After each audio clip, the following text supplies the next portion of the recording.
Pembunuhan dua orang di Kecamatan Sukmajaya, Depok, Jawa Barat diduga berlatar belakang penipuan. Pelaku diduga meracuni korban dengan putas ikan yang dicampur di dalam kopi.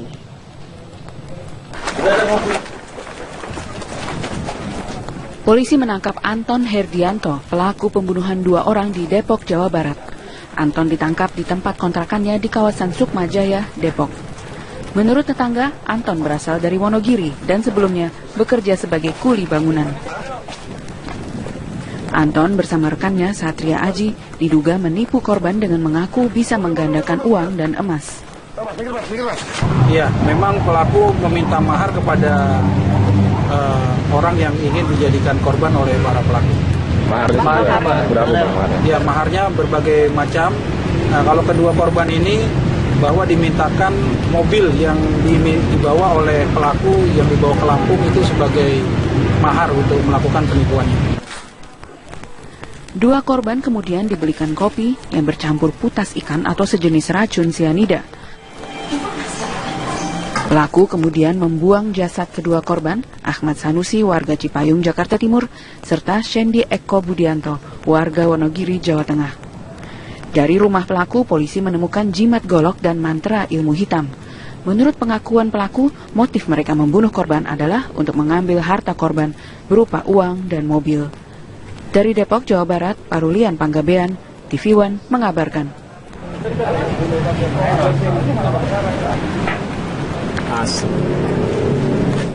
Pembunuhan terhadap dua pemuda di Depok, Jawa Barat diduga bermotif penipuan. Pelaku diduga meracuni kedua korban setelah kesal ditagih berulang kali terkait janjinya memberikan emas batangan secara gaib. Berikut kronologi pembunuhan Ahmad Sanusi dan Sandi Eko Budianto berdasarkan keterangan Kasat Reskrim Polres Depok. Beginilah kronologi dari pembunuhan pengikut Padepokan Depok. Tersangka Anton, pimpinan dari Padepokan Satria Aji yang berumur 35 tahun, kemudian ada Riyadi berusia 32 tahun. Kemudian korban adalah Ahmad Sanusi berumur 20 tahun dan Shendi Eko Budianto umur 26 tahun. Kedua korban adalah merupakan pengikut dari Padepokan. 30 September 2016, Ahmad Sanusi dan Shendi Eko Budianto menagih Anton yang menjanjikan emas batangan secara goib. Kemudian Anton dan Riyadi, pelaku, mengajak Ahmad dan Shendi yang juga menjadi korban bertemu di tempat kosong, tepatnya di Kampung Serap, Sukmajaya sekitar pukul 23 waktu Indonesia bagian Barat. Dan kemudian Riyadi membeli kopi dan memberikannya kepada Anton untuk kedua korban. Nah, Anton diduga telah memasukkan racun ke dalam kopi tersebut. Kemudian kedua korban tersungkur usai meminum kopi pemberian dari pelaku. Jasad kedua korban dibuang di dua lokasi yang berbeda. Jasad Shendi dibuang di Jalan Pertanian Limo Depok, sementara jasad dari Ahmad dibuang di Jalan Makam Kopi Limo Depok.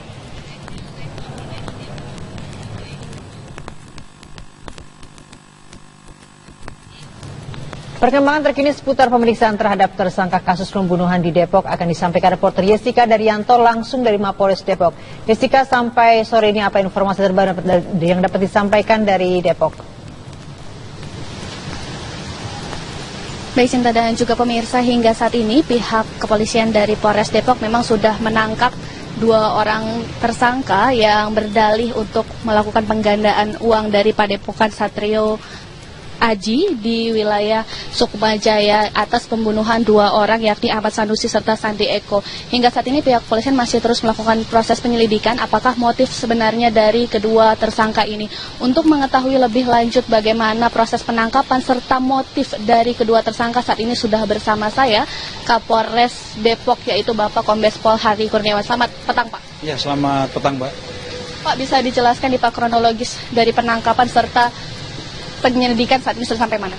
Ya, kejadian ini berawal dari adanya dua korban tanpa identitas yang ditemukan di wilayah Limo, Kota Depok.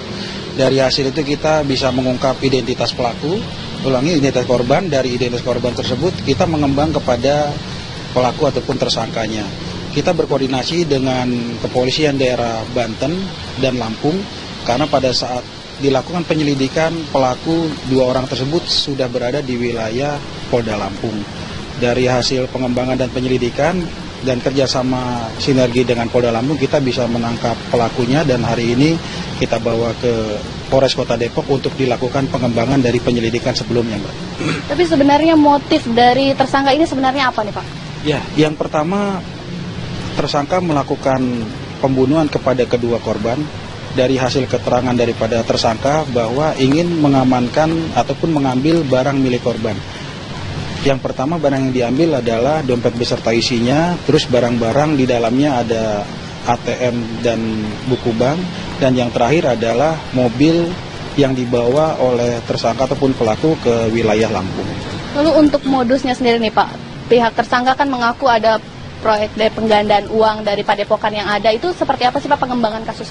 Ya, dari keterangan tersangka ataupun pelaku bahwa tersangka ini mempunyai Padepokan yang dinamakan Padepokan Satrio Aji yang ada ramai di media sosial ataupun di Facebook milik tersangka saudara Anton tersebut. Dari Facebook tersebut, saudara Anton melakukan upaya-upaya untuk menipu para calon korbannya dengan media Facebook tersebut dengan menjual barang-barang spiritual ataupun barang-barang klinik seperti bisa menggandakan emas ataupun logam mulia, bisa membuat barang pengasihan dengan menggunakan barang semar mesem, dan bisa membuat orang kebal ataupun tahan atau pukulan maupun dengan menggunakan senjata tajam. Berdasarkan hasil penyelidikan Pak, apa cara yang dilakukan pembunuhan ini dalam membunuh dua orang korban? Ya, pelaku saudara Anton melakukan aksinya membunuh saudara almarhum Ahmad Sanusi dengan almarhum Sandi dengan menggunakan media kopi yang dituangkan ataupun disajikan kepada kedua korban bersama-sama diminum oleh pelaku. Yang membedakan adalah kedua kopi milik korban saudara Ahmad Sanusi dan saudara Andi almarhum itu sudah dicampurkan oleh racun yang menurut pengakuan dari pelaku adalah potasium sianida. Selain itu Pak, kan yang berhasil diamankan ada 2 orang. Sebenarnya otak dari pelaku dan pengembangan ada pelaku lainnya atau tidak Pak? Ya, saat ini otak ataupun pelaku utama dari pembunuhan tersebut adalah saudara Anton ataupun saudara Aji, yaitu satu nama Anton alias Aji. Nah, kita sedang menyelidiki bahwa apakah ada pelaku lain di luar Anton, tapi saat ini kita masih mendalami keterangan yang disampaikan oleh saudara Anton dan alias Aji itu adalah pelaku utamanya. Untuk tersangka satu lagi yang berhasil diamankan itu saudara Rian sendiri, seperti apa Pak keterlibatannya? Ya, saat kita lakukan penangkapan di wilayah Polda Lampung, Anton didampingi oleh saudara Rian yang mengendarai mobil milik korban dan ditangkap di wilayah Lampung Timur. Nah, saat ini kita masih dalami sampai sejauh mana saudara Rian terlibat dalam persangkaan kasus tersebut, Mbak. Baik, terima kasih Pak. Semoga dapat lebih diketahui lagi Pak motif dari kedua tersangka. Pemirsa, benar sekali bahwa kedua tersangka saat ini sudah berhasil diamankan oleh Polres Depok dan saat ini akan dilakukan terus pengembangan apa motif sebenarnya dari kedua tersangka. Demikian yang dapat kami kabarkan, kembali ke Anda di studio. Terima kasih Jessica melaporkan langsung dari Depok.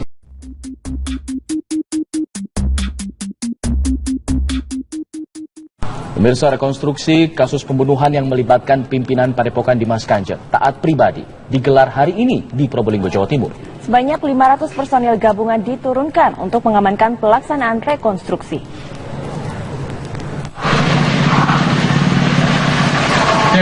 Tersangka otak pembunuhan Abdul Ghani, Taat Pribadi, tiba di lokasi rekonstruksi dengan pengawalan yang ketat. Selain Taat Pribadi, 8 tersangka lainnya pun dihadirkan dalam pelaksanaan rekonstruksi ini.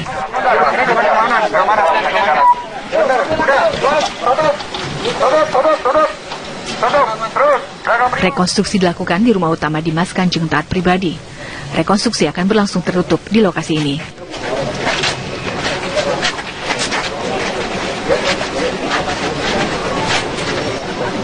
Sementara itu, untuk mengamankan jalannya rekonstruksi, 500 personel kepolisian diturunkan.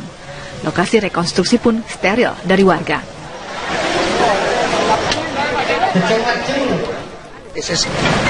SSK-nya ada sekitar 5, satunya cadangan ya.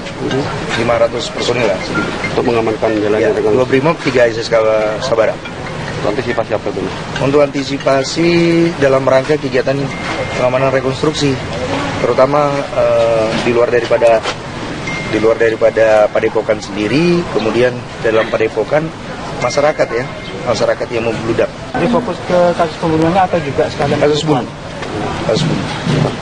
Titik mana saja yang menjadi fokus dari rekonstruksi ini kan? lokasinya? Ya, titik bunuhnya di sini kan, di rekonstruksi ini. Selain di rumah induk, di mana lagi rencananya? Rekonstruksi nanti berputar lah, kita lihat prosesnya. Rekonstruksi rencananya akan dilakukan di 3 titik dan selama berlangsung personil kepolisian akan menjaga ketat semua akses menuju Padepokan. Warga pun diminta untuk tidak memasuki area steril. Dari Probolinggo, Jawa Timur, Muhammad Syahwan, TV One mengabarkan. Ya, dan bagaimana jalannya rekonstruksi di Padepokan Dimas Kanjeng Taat Pribadi? Ada rekan kami Nachota Yesidah yang saat ini berada di lokasi rekonstruksi di Probolinggo, Jawa Timur. Nachota, silakan, apakah rekonstruksi sudah dimulai? Ya, benar Ruci, bahwa rekonstruksi atas pembunuhan Abdul Ghani yang melibatkan ketua Padepokan Kanjeng Dimas Taat Pribadi sudah mulai sejak pukul 9 tadi. Pada pukul 9:04 sejumlah tersangka, 4 tersangka pembunuh dari Abdul Ghani sudah datang. Kemudian dilanjutkan dengan tidak lama kemudian Taat Pribadi datang ke lokasi Padepokan tempat saya mengabarkan saat ini. Dari pantauan kami untuk mengamankan rekonstruksi yang berjalan hingga saat ini masih tetap berjalan. Setidaknya ada lebih dari 500 personil gabungan baik dari polisi maupun dari BRIMOB yang mengamankan jalannya rekonstruksi ini. Tadi kami sempat meminta ada beberapa titik rekonstruksi beberapa adegan, di antaranya adalah di Asrama Putra, tepat di depan sebelah kiri saya. Di situ adalah tempat di mana keempat tersangka ini melakukan eksekusi pembunuhan dengan cara disekap di aula di Asrama Putra, tempat saya mengabarkan saat ini. Dan tadi tidak lama kemudian setelah itu juga Taat Pribadi juga datang dengan dikawal ketat oleh sejumlah aparat yang berjaga-jaga sejak pagi dari sini. Tak hanya itu, tidak hanya pengamanan yang cukup ketat, di sini para warga sekitar sangat antusias untuk melihat rekonstruksi yang melibatkan ketua Padepokan yang di masa mengabarkan ini. Taat Pribadi di sini, saya sekarang berada tepat di depan rumah Taat Pribadi, tepat di belakang saya, merupakan rumah kediaman Taat Pribadi sehari-hari di sana. Dan kemudian Taat Pribadi juga ditangkap atau digerebek pada 22 September lalu di rumahnya ketika sedang berada di rumahnya pada September tanggal 22 yang lalu. Saat ini polisi sedang melakukan rekonstruksi di rumah tempat saya mengabarkan di belakang saya ini. Namun dari pihak media tidak diperbolehkan untuk masuk. Hanya tadi kami sempat melihat ketika ada pergerakan dari satu titik ke titik lain, kami sempat melihat bahwa keempat tersangka beserta Taat Pribadi dibawa beriringan secara bersamaan bersama tersangka-tersangka lainnya. Jika saya boleh mengingatkan, untuk pembunuhan Abdul Ghani ini, Taat Pribadi merupakan otak pembunuhan yang menyuruh keempat pelaku yang hadir saat ini, dan 3 diantaranya adalah mantan perwira menengah TNI yang beberapa hari lalu sudah dibacakan rilis oleh Polda Jawa Timur. Sementara itu, tersangka pembunuhan Abdul Ghani sebenarnya ada lebih dari 5 orang, karena 4 orangnya masih DPO, namun polisi terus atau tetap menjalankan rekonstruksi ini dengan menggantikan 4 orang DPO ini dengan pengganti agar rekonstruksi tetap berjalan dengan lancar. Demikian, kembali ke Suci di Jakarta. Nachota, apakah dalam rekonstruksi kali ini juga diperagakan adegan ketika Taat Pribadi menggandakan uang? Karena kasus pembunuhan ini tidak jauh berhubungan dengan hal tersebut. Iya benar, Alfat, hal itu juga yang masih kami tunggu-tunggu, bahwa memang sejak pukul 9 hingga hampir pukul 12 belum nampak atau kami belum mendengar adanya adegan atraksi praktek penggandaan uang. Karena memang dari informasi yang kami dapatkan untuk hari ini lebih fokus ke pembunuhan Abdul Ghani yang meninggal pada April lalu dan ditemukan di Wonogiri, dan kami masih menunggu apakah nantinya akan ada adegan atau praktek penggandaan uang di lokasi tempat saya mengabarkan. Namun kami juga masih terus mantau apakah hal tersebut dilakukan di dalam rumah, tepat di belakang saya, apakah nanti juga atau di luar di tempat saya mengabarkan saat ini. Afat. Kita juga rekonstruksi kali ini melibatkan santri-santri yang masih bertahan di Padepokan di sana. Ya, Alfa, tadi saya sempat melihat-lihat berkeliling di beberapa titik di sini. Saya melihat di depan saya ini adalah Asrama Putra. Seperti yang saya bilang tadi, di situ adalah pembunuhan eksekusi dari Abdul Ghani. Kemudian di belakang saya adalah rumah pribadi tempat tinggal Taat Pribadi. Kemudian di kanan saya ini adalah masjid untuk beribadah. Dan di belakang rumah pribadi Taat ini adalah tempat berkumpulnya para santri, tempat tinggalnya santri. Mereka mendirikan tenda-tenda, banyak tenda untuk tinggal di sana. Dan dari pantauan tim kami juga yang terus memantau di Probolinggo ini bahwa santri masih banyak yang bertahan di tenda-tenda mereka, namun jauh lebih berkurang dibandingkan sebelum adanya kasus ini mencuat di publik. Namun dari saya tadi kami sempat melihat ke belakang bahwa pagar yang cukup besar menutup tempat atau lapangan yang untuk tempat tinggal para santri. Jadi jika boleh saya katakan, para santri menutup pagar tersebut dan tidak terlibat dalam rekonstruksi ini. Namun jika di depan saya sangat banyak masyarakat asli sekitar yang ingin menyaksikan rekonstruksi dan ingin melihat taat pribadi secara langsung. Alfat.